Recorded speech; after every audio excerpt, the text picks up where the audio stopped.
सिंधु घाटी सभ्यता।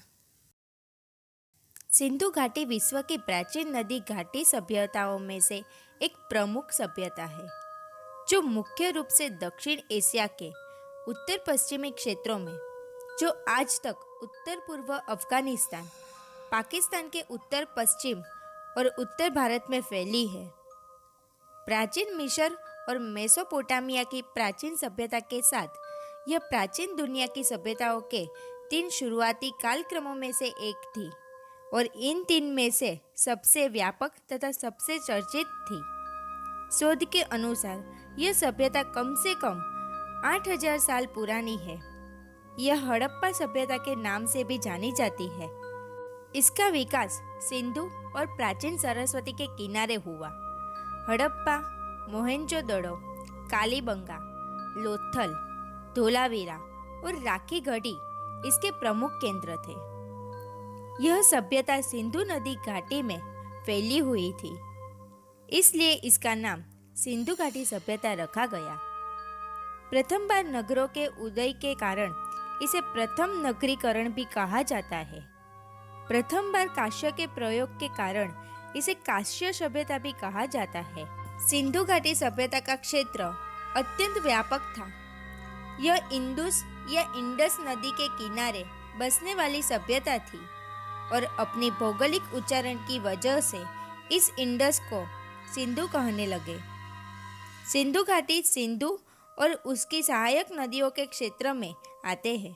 इसके लिए कई इतिहासकारों ने इस सभ्यता को हड़प्पा सभ्यता नाम दे दिया है, जबकि हकीकत में इस नदी का नाम अंदुस है। सिंधु सभ्यता का क्षेत्र संसार की सभी प्राचीन सभ्यताओं के क्षेत्र में से अनेक गुना बड़ा और विशाल था। इस परिपक्व सभ्यता के केंद्र स्थल पंजाब तथा सिंध में था। तत्पश्चात इसका विस्तार दक्षिण और पूर्व की दिशा में हुआ। इस प्रकार हड़प्पा संस्कृति के अंतर्गत पंजाब, सिंध और बलूचिस्तान के भाग ही नहीं, बल्कि गुजरात, राजस्थान, हरियाणा और पश्चिमी उत्तर प्रदेश के सीमांत भाग भी थे। सिंधु घाटी प्राचीन मिस्र और मेसोपोटामिया से भी बड़ा है। सिंधु घाटी की विशेष बात यह थी कि सिंधु घाटी के सभी नगरे विकसित थे। हड़प्पा तथा मोहनजोदड़ो दोनों नगरों के अपने दुर्ग थे, जहाँ शासक वर्ग का परिवार रहता था।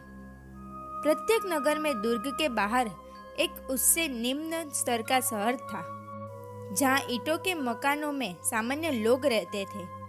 सड़कें एक दूसरे को समकोण पर काटती थी और नगर अनेक आयताकार खंडों में विभक्त हो जाता था। यह बात सभी सिंधु बस्तियों पर लागू होती थी, चाहे वो छोटी हो या बड़ी। सिंधु घाटी में बड़े मकान में प्रांगण और स्नानागार होता था। सिंधु सभ्यता की अर्थव्यवस्था कृषि प्रधान थी, किंतु व्यापार एवं पशुपालन भी प्रचलित में था। आज के मुकाबले सिंधु प्रदेश पूर्व में बहुत उपजाऊ था। यहाँ के वनों से ईंटें पकाने और इमारत बनाने के लिए लकड़ी बड़े पैमाने पर इस्तेमाल में लाई गई, जिसके कारण धीरे धीरे वनों का विस्तार सिमटता गया। एक कारण सिंधु नदी से प्रति वर्ष आने वाली बाढ़ भी थी। सिंधु सभ्यता ने सबसे पहले कपास की खेती की थी। इसी के नाम पर यूनान के लोग इनको सिंडन कहने लगे। सिंधु सभ्यता अफगानिस्तान, ईरान और मेसोपोटामिया के साथ व्यापार करते थे। सिंधु घाटी के एक बड़े भूभाग में ढेर सारी मुद्रा, एक रूप लिपि और मानकीकृत माप तोल के प्रमाण मिलते हैं। सिंधु घाटी सभ्यता के नगरों में एक सील पाया जाता है, जिसमें एक योगी का चित्र है, 3 या 4 मुख वाला। कई विद्वान मानते हैं कि यह योगी शिव है। मेवाड़, जो कभी सिंधु घाटी सभ्यता की सीमा में था, वहाँ आज भी 4 मुख वाले शिव के अवतार एक लिंग नाथ जी की भी पूजा होती है। सिंधु घाटी सभ्यता के लोग अपने शवों को जलाया करते थे। मोहनजोदड़ो और हड़प्पा जैसे नगरों की आबादी 50,000 थी, पर फिर भी वहाँ से केवल 100 के आसपास ही कब्रें मिली है। जो इस बात का इशारा करते हैं कि वे शव जलाते थे। 7वीं शताब्दी में पहली बार जब लोगों ने पंजाब में ईंटों के लिए मिट्टी की खुदाई की, तब उन्हें वहां से बनी बनाई ईंटें मिली, जिसे लोगों ने भगवान का चमत्कार माना और उनका उपयोग घर बनाने में किया। साल 1826 में चार्ल्स मैसन ने पहली बार इस पुरानी सभ्यता को खोजा। सिंधु घाटी सभ्यता के 1400 केंद्रों को खोजा जा सका है, जिनमें से 925 केंद्र भारत में है।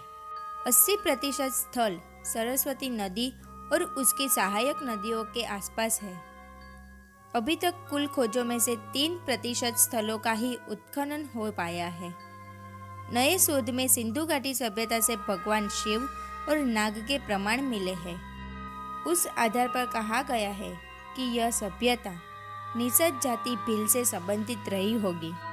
कुछ विद्वान मानते हैं कि हिंदू धर्म द्रविड़ों का मूल धर्म था और शिव द्रविड़ों के देवता थे, जिन्हें आर्यों ने अपना लिया। कुछ जैन और बौद्ध विद्वान यह भी मानते हैं कि सिंधु घाटी सभ्यता जैन या बौद्ध धर्म के थे, पर मुख्य धारा के इतिहासकारों ने यह बात नकार दी और इसके अधिक प्रमाण भी नहीं है। प्राचीन मिस्र और मेसोपोटामिया में पुरातत्वविदों को कई मंदिरों के अवशेष मिले हैं, पर सिंधु घाटी में आज तक कोई मंदिर नहीं मिला। मार्शल आदि कई इतिहासकार मानते हैं कि सिंधु घाटी के लोग अपने घरों में, खेतों में या नदी किनारे पूजा किया करते थे।